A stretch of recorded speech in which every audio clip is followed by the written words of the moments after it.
Records of the friendship between Koreans and Canadians date back to 1888, when the first Canadian missionary arrived on Korean soil.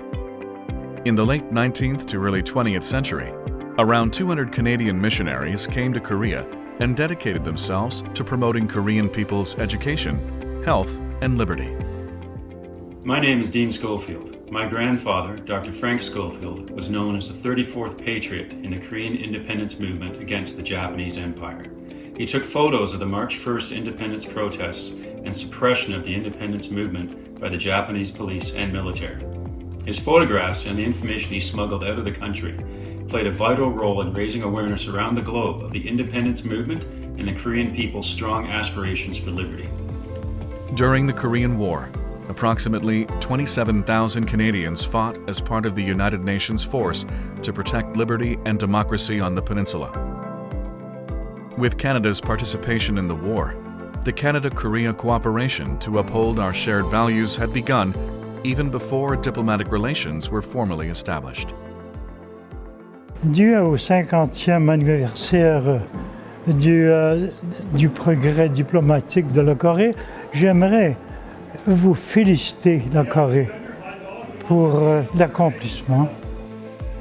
Building on these special bonds and relationships, Korea and Canada officially established diplomatic relations in 1963. In 1965, the Korean embassy in Canada was opened, and Canada opened its embassy in Korea in 1973. In 1981, Pierre Trudeau became the first Canadian Prime Minister to officially visit Korea.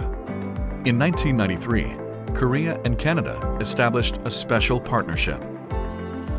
In 1997, a large trade delegation of more than 400 business people and heads of provincial governments, led by Canadian Prime Minister Jean Chrétien, visited Korea.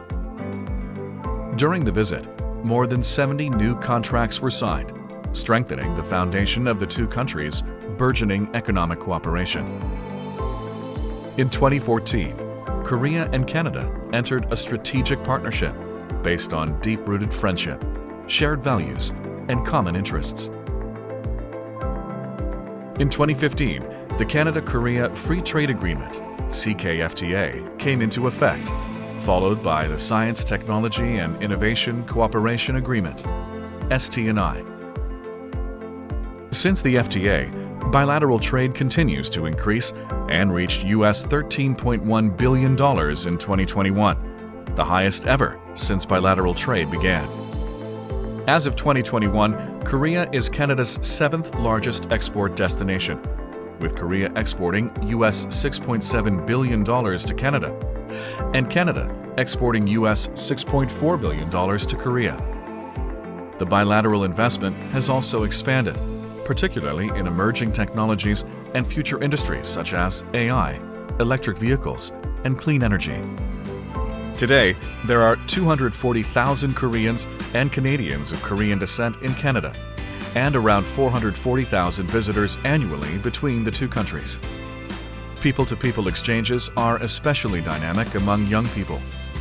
For example, through the Working Holiday Visa program, 4,000 Koreans visit Canada, and hundreds of Canadians visit Korea as English teachers annually. Korean and Canadian people's interest in each other's cultures keeps growing, especially in pop culture. Parts of the popular K-drama Goblin were filmed in Quebec City, spotlighting Canada as a new tourist attraction. Canadian sitcom Kim's Convenience, depicting a Korean-Canadian family, was a huge success in both countries. Hi, my name is Jin-Yoon. 내 이름은 윤진희입니다. 안녕하십니까? I'm really proud that as a cast member of Kim's Convenience, we were able to bring attention and affection to Korean-Canadian families and an appreciation for Korean culture. Because, you know, 우리 음식은 최고요. Our food is the best. 대단하다. 2023년 캐나다와 한국 수교 60주년 명예대사 김연아입니다. 캐나다는 저에게 개인적으로 인연이 깊은 곳입니다. 선수 시절 오랜 시간 훈련을 하고 또 올림픽 금메달을 획득한 곳도 바로 캐나다입니다. Recently, the partnership on global issues between Korea and Canada has been strengthened. In 2020, Korea led the UN Group of Friends of Solidarity for Global Health Security, a group co-chaired by Canada, to push for a stronger pandemic response by the United Nations. Korea is also a partner of the Canada-led ELSI Initiative for Women in Peace Operations, aimed at increasing the meaningful participation of women in UN peace operations.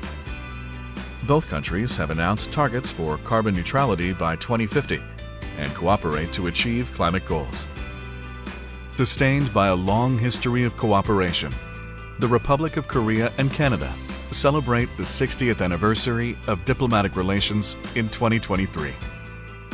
Ahead of the 60th anniversary, on the occasion of President Yoon's visit to Canada in September 2022, President Yoon and Prime Minister Trudeau agreed to elevate the relationship to a comprehensive strategic partnership framed around 5 shared priorities in the areas of shared values, security, economic prosperity, sustainability, and beyond.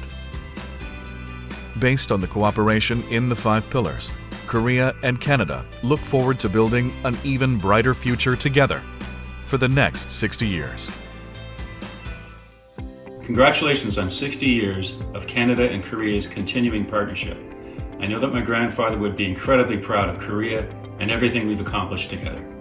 I would like to congratulate Korea and all what they have done and the progress that they have made. Thank you. It's especially meaningful to me that here in 2023, we are celebrating 60 years of diplomatic relationships between Canada and South Korea. I'm really proud to be a part of it. 캐나다와 한국의 수교 60주년을 진심으로 축하드립니다.